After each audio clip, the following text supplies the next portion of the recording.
자, 그러면 오늘 수업 내용을 시작해 봅시다. 물리학 교과서 순서대로 그냥 차근차근 나갈 거고요. 뭐 선행이 돼 있으면 좀 편하겠지만 안 돼 있어도 상관없게 제가 최대한 자세히 설명하도록 노력을 해보겠습니다.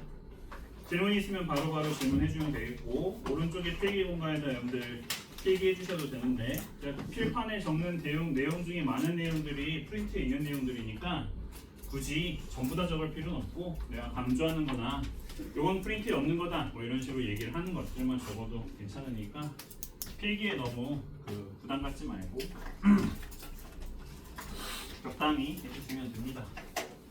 제가 프린트에 어딜 보고 있는지에 대해서도 얘기를 해줄 테니까 그때마다 프린트만 좀 잘 넘겨주세요. 알겠죠?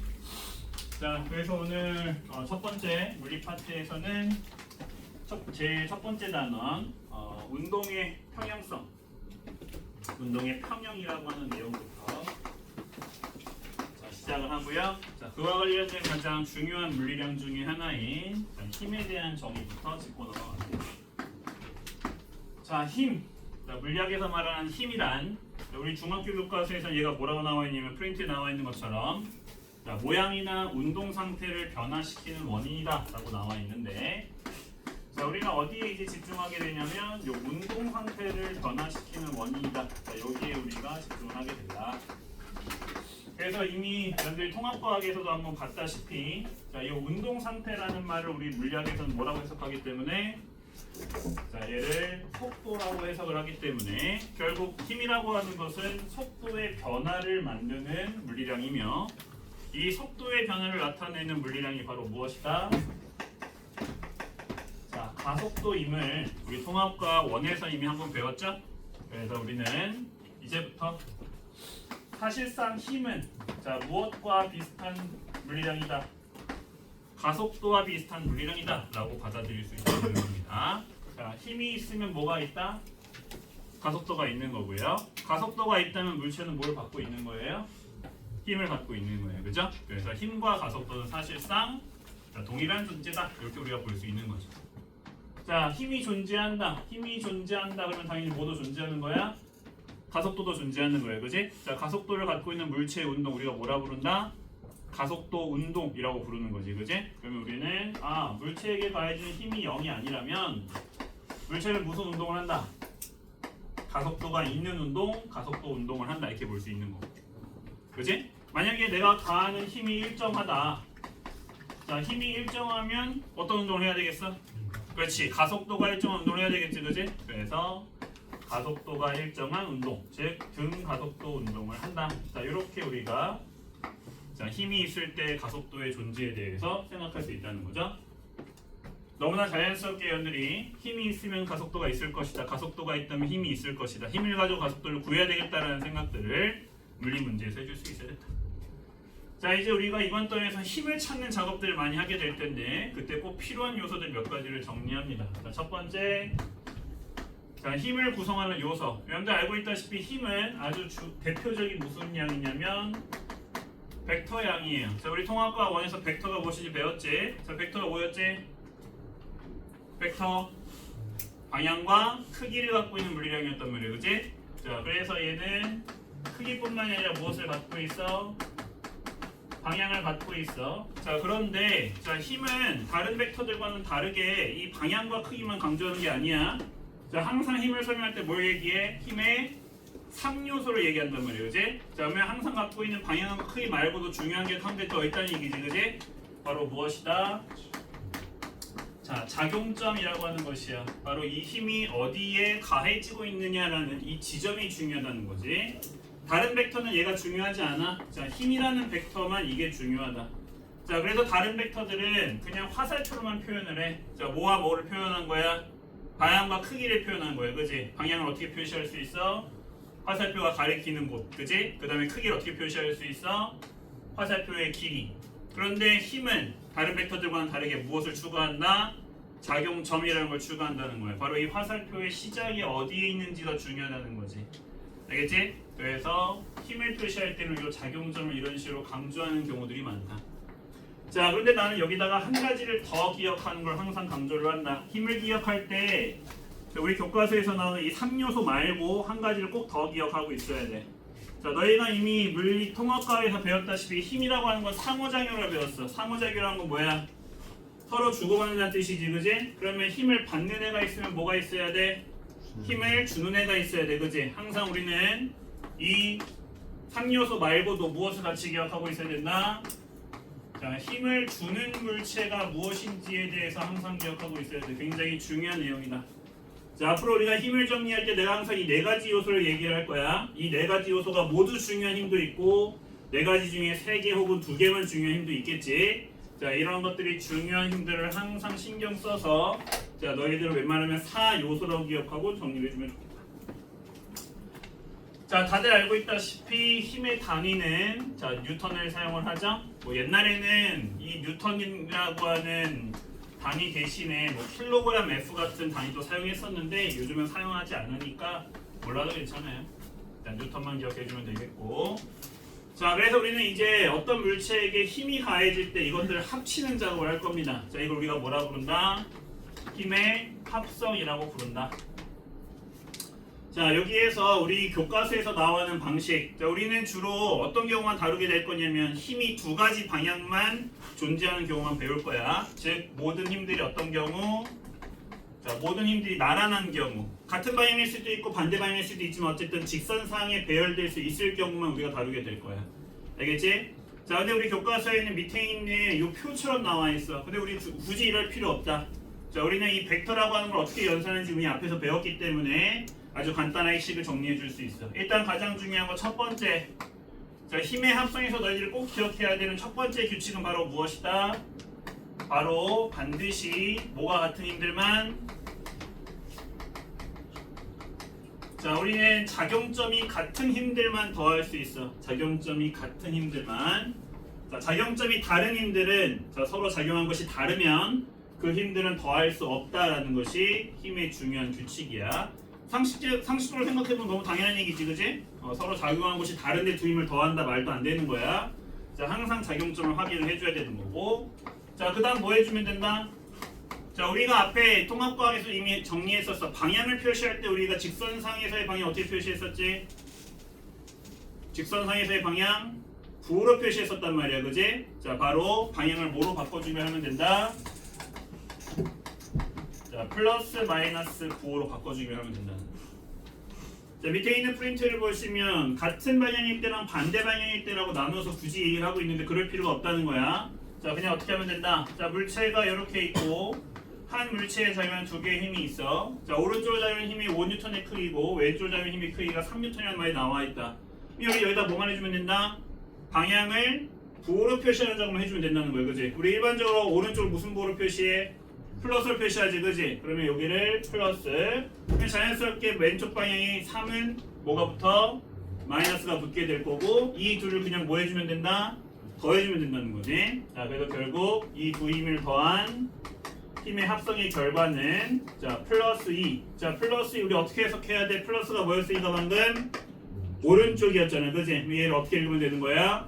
오른쪽으로 2라고 우리가 읽으면 되는 거야. 이해되지? 그치? 자, 이렇게 해서 우리가 나란할 때 힘의 합성을 아주 간단하게 정리를 해줬습니다. 자, 아주 드물지만 원래는 물리학에서 나오면 안 되지만 가끔 선생님들이 아주 쉬운 문제를 통해서 어떤 경우들 힘이 나란하지 않은 경우들, 즉 평면상에서 여러 개의 힘이 존재하고 있을 때 이 힘들은 우리가 어떻게 더할 수 있는지에 대한 질문들도 하기도 한다. 자, 이 평면상의 힘을 더하는 방법의 가장 대표적인 방법은 도형의 성질을 이용하는 방법인데 자, 소위 평행사변형 법이라고 하는 방법을 써서 2개의 벡터를 더할 수 있다. 자, 어떻게 하면 되냐면 자, 이렇게 2개의 힘이 있어. 자, 같은 작용점을 갖고 있는 2개의 힘이 있을 때 자, 이 힘을 자, 한쪽 힘에다가 그대로 크기와 방향을 유지시킨 상태, 즉 무슨 이동? 평행이동을 하면 된다. 평행이동. 어떻게 되도록? 자, 둘의 시작점, 작용점이 일치할 수 있도록. 어차피 같은 물체에 작용하는 힘이니까 이렇게 해도 상관없겠지, 그지? 자, 그 다음에 자, 이렇게 이동한, 그렇게 해서 작용점이 일치한 2개의 힘을 역시 그대로 어떻게 해줘서 다시 평행 이동 시켜줘서 뭘 만들어낸다? 평행 사변형을 만들어낸다. 자 그러면 자 두 힘이 맞닿아 있는 작용점 지점이랑 그 다음에 두 화살표가 만난 지점 이렇게 두 개의 점이 생기지? 자 이 두 점을 이렇게 있는 방법으로 자 두 힘을 더할 수 있다.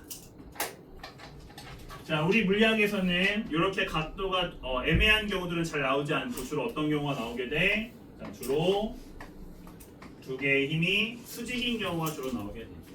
그러면 당연히 이때 그려지는 평행 사변형 무슨 모양이 되겠어? 직사각형 모양이 되겠지. 그러면 자연스럽게 너희들한테 뭘 이용해서 바로 삼각비를 이용을 해서 이 크기를 구하여라 라는 문제가 나올 수 있겠지. 이 정도까지가 물리학 1에서 종종 나오는 평면상에서의 힘의 합성 방법. 자 얘는 아마 너희들 배울 일이 없을 텐데 물리학 2에서는 이 벡터의 합성을 어떤 방법을 사용하기도 하냐면 바로 좌표값을 이용해서 표현하기도 한다. 자 우리가 어떤 힘의 이 작용점을 0,0이라고 봤을 때 우리는 이 벡터 힘이라고 하는 것을 무엇으로 표현할 수 있냐면 이 끝점의 좌표를 표현할 수 있거든. 자, 이런 식으로 3,4와 같은 표현을 써줄 수가 있어. 그러면 만약에 옆에 이제 같은 꼭지점을 갖고 작용점을 갖고 있는 5,2라고 하는 다른 힘이 있다고 한다면 우리는 뭐 하면 된다? 얘들을 좌표끼리 더해주면 돼. 자, 벡터 합성 중에 가장 대표적인 방법 중에 하나인데 x축 값과 y축 값을 각각 더해주는 방법을 쓰는 거지. 그러면 몇 콤마 몇이 나와? 8,6이 나오지? 방금 우리가 얘기했었던 평행사변형법을 이용해서 구한 이 벡터의 이 끝좌표가 8,6이라는 사실을 구할 수가 있겠습니다. 하지만 이 방법은 주로 수학에서 사용하는 방법이고 물리학에서는 고등학교 물리학에서는 잘 등장하지 않기 때문에 여러분들은 이 도형을 이용한 평행사변형법 정도만 기억하면 됩니다. 자 이렇게 해서 구해진 두 힘의 합성 혹은 뭐 세 힘의 합성 여러 개의 힘들을 합성할 수 있겠지 그지? 자 이렇게 해서 나온 이 결과를 우리는 뭐라 부른다? 바로 합력이라고 부르고 혹은 뭐라고도 부른다? 자 알짜 힘이라고도 부른다. 자 결국 이 물체에게 작용하는 알짜 힘 또는 합력은 뭘 만드는 존재라고 했어? 물체에 뭘 만드는 존재? 가속도를 만드는 존재라고 했었지 그지? 자, 그러면 내가 이렇게 알짜힘을 구했더니 이 알짜힘이 어떻게 되는 상황이 발생하는 거냐면 0이 되는 상황이 발생을 하는 거야. 자, 알짜힘이 0이 되는 상황, 그지? 자, 그러면 뭐가 없는 상황? 물체에 뭐가 존재하지 않는? 가속도가 존재하지 않는 상황이 되겠지? 자, 우리는 통합과학에서 이렇게 가속도가 0인 운동을 뭐라 배웠어? 그렇지, 등속, 직선 운동 혹은 등속도 운동을 한다 라고 배웠지? 자 바로 이번 단어는 이렇게 힘이 평형이 일어났을 때 물체는 어떤 운동 상태에 있을 것이며 그 과정에서 우리가 어떤 힘들을 어떻게 더해줘야 되겠느냐를 배우는 파트라고 보면 됩니다. 자 뭐 그렇게 대단히 어려운 내용은 없어요. 그래서 요거 정도만 그치? 우리가 문제에 따라서 플러스 마이너스 방향 잘 정해가지고 두 힘을 더하는 작업만 해줄 수 있으면 이번 단원 첫 번째 파트는 어렵지 않게 넘어갈 수 있다.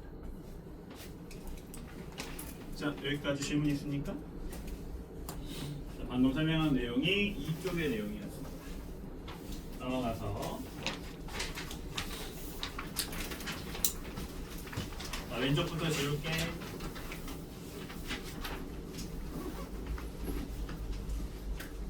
자, 우리가 이제 어떤 문제를 딱 봤을 때 이 문제에서 내가 지금 다뤄야 되는 힘이 무엇이냐를 찾아줘야 되거든. 그래서 이제 두 번째로 배울 내용은 우리가 사용하는 힘들의 종류에 대해서 정리를 해야 된다. 물리학 1에서 제일 많이 쓰는 힘이 한 3가지 정도 되고요. 이제 종종 나온 힘이 2가지 정도. 그 다음에 아주 가끔 나온 힘이 또 2가지 정도. 한 총 7가지 정도의 힘을 알고 있으면 좋은데 오늘은 그 중에서 앞에 5개만 간단하게 배우겠습니다. 자, 첫 번째 중력. 자, 뭐 중력은 우리 통합과학에서 많이 했지? 자, 원래 중력이 큰 의미를 갖고 있을 때 중력의 큰 의미 우리가 무슨 의미로 배웠던 만유인력이라고 배웠었던 힘을 우리가 정리했었는데 우리가 만유인력은 이 물리학 1에서는 거의 사용하지 않는다. 우리가 이 물리학 1에서 사용하는 중력은 무엇의 중력? 자, 지구의 중력으로 한정지어서 생각을 합니다. 자, 문제에서 아무 말 없이 그냥 중력이라 나오면 누가 주는 중력이다? 지구가 주는 중력이다. 생각이 됩니다. 자, 때문에 이 중력은 자연스럽게 누가 주는 힘이다? 그렇지. 자, 지구가 주는 힘이 되겠지? 자, 힘을 주는 물체 항상 신경 써서 기억하자고 했었고, 자, 질량 갖고 있는 물체가 그 힘을 받겠죠? 자, 이게 작용점이 될 것이에요. 자, 중력의 경우에는 크기와 방향만 잘 기억해주면 되는데, 자, 우리가 이제 통합과학에서 중력의 방향 뭐라고 배웠어? 지구 중심 방향으로 배웠지. 하지만 우리가 이 물리학에서는 지구 전체 모습이 중요하지 않고 평면 위에 올려져 있는, 지면 위에 올려져 있는 물체를 볼 것이기 때문에, 자, 어떤 방향으로 항상 자, 지면에 대해서 연직 아래 방향으로 작용한다라는 특징을 갖고 있다. 지면에 대해서 연직. 자, 그러니까 자, 옆에 다른 물체가 있어. 이 물체가 받는 중력의 방향 역시 어때야 돼? 서로 같아야 되겠지? 그래서 물리학에서는 중력의 방향은 모두 같다라고 볼 수 있다. 알겠지? 지면 연직. 자, 크기. 자, 우리 통합과학에서 중력이 어떻게 배웠다? 9.8 질량 이렇게 배웠었지. 자, 이때 이 9.8의 의미가 뭐였어? 그렇지, 중력 가속도였단 말이야. 자, 물리학에서는 이런 자질구레한 숫자들을 쓰는 걸 싫어하기 때문에 자, 이 9.8이라는 값 대신 자, 우리가 무슨 문자를 주로 사용을 하는 편이다? G라고 하는 문자를 주로 사용하는 편이다. 중력 가속도의 의미를 갖고 있는 G라는 값을 사용합니다. 문제에서 특별한 말이 없다면 뭐라고 표현하면 된다? mg라고 그 물체의 중력의 크기를 표현하면 된다. 자, 중력은 항상 모든 문제에서 등장하는 기본 힘 중에 하나이기 때문에 자, 우리가 무조건 존재한다고 생각을 하고 물체가 있을 때마다 그 물체마다 중력이 작용한다라고 하는 표시를 해주면 될 거야. 자, 좀 이따 그 예를 간단하게 한번 보여줄 거고요. 자, 두 번째. 자, 요즘엔 잘 쓰지 않는 표현이긴 한데 예전에는 이 힘을 뭐라 불렀었냐면 자, 수직항력이라고 불렀다. 수직항력. 자, 근데 요즘에는 이 수직항력이라는 표현을 쓰지 않는 편이에요. 하지만 이 표현만 안 쓸 뿐이지 이 힘 자체는 여전히 항상 기본적으로 나오는 힘이다. 왜? 이 수직항력은 어디에서 작용할 수 있는 힘이기 때문에 바로 자, 접촉한 모든 물체 사이에서 존재하기 때문에 그렇습니다. 자, 어떤 물체가 맞닿아 있으면 우린 자연스럽게 뭘 느껴? 그 물체가 나를 밀어내는 걸 느끼지? 이 수직항력은 물체와 물체가 맞닿아 있을 때 서로가 서로를 밀어내는 힘이야, 원래. 알겠지? 자, 그런데 이제 물리학에서는 이걸 항상 제한하다 보니까 뭐라고만 얘기를 했었냐면 바닥이 물체를 밀어내는 힘이다 라고 제안을 했었지. 하지만 그렇게 기억하는 것보다는 어떻게 그냥 기억하는 게 낫다. 접촉한 물체들 사이에서 무조건 이 힘이 존재한다라고 생각하는 게 낫다. 내 말 이해되니? 그치? 자, 그래서 우리 책에는 바닥이라고 나와 있지만 그냥 접촉한 물체면 무조건 수직항력을 줄 수 있는 거야. 그게 바닥이 됐든 물체 A가 됐든 그치? 벽이 됐든 다 있으면 무조건 이 힘을 줄 수 있다는 거지. 알겠지? 자, 그래서 자, 접촉한 물체가 줄 수 있는 힘이고 당연히 뭐 같이 맞닿아 있는 물체에게 주겠지. 자, 힘의 방향은 자, 이름에서 알 수 있어. 수직항이야. 방금 내가 항자가 무슨 표현이라고 했냐면 밀어내는 표현이라고 했잖아. 그치? 어떤 방향으로? 수직 방향으로. 뭐에 대해서? 표면에 대해서 수직 방향. 그래서 항상 맞닿아 있는 표면에 대해 연직 방향으로 밀어내는 방향이 이 수직항력의 방향입니다. 수직항력을 처음에 이상하게 배운 친구들이 가장 많이 실수하는 게 뭐냐면 이 수직항력을 바닥이 밀어내는 힘이라고 배우게 되면 이 수직항력의 크기를 뭐로 착각하는 경우가 많다. 물체의 중력의 크기랑 같다라고 생각하는 경우가 많다. 하지만 이거 적지 마세요. 이거 틀린 표현이에요. 알겠죠? 자, 크기는 그때그때 문제마다 구해줘야 되는 경우가 대부분이고 따라서 여기가 문제가 돼요. 이걸 구하는 게 문제예요. 알겠지? 그래서 이 크기는 항상 정해져 있는 게 아니기 때문에 문제의 상황에 따라 구해줄 수 있어야 돼.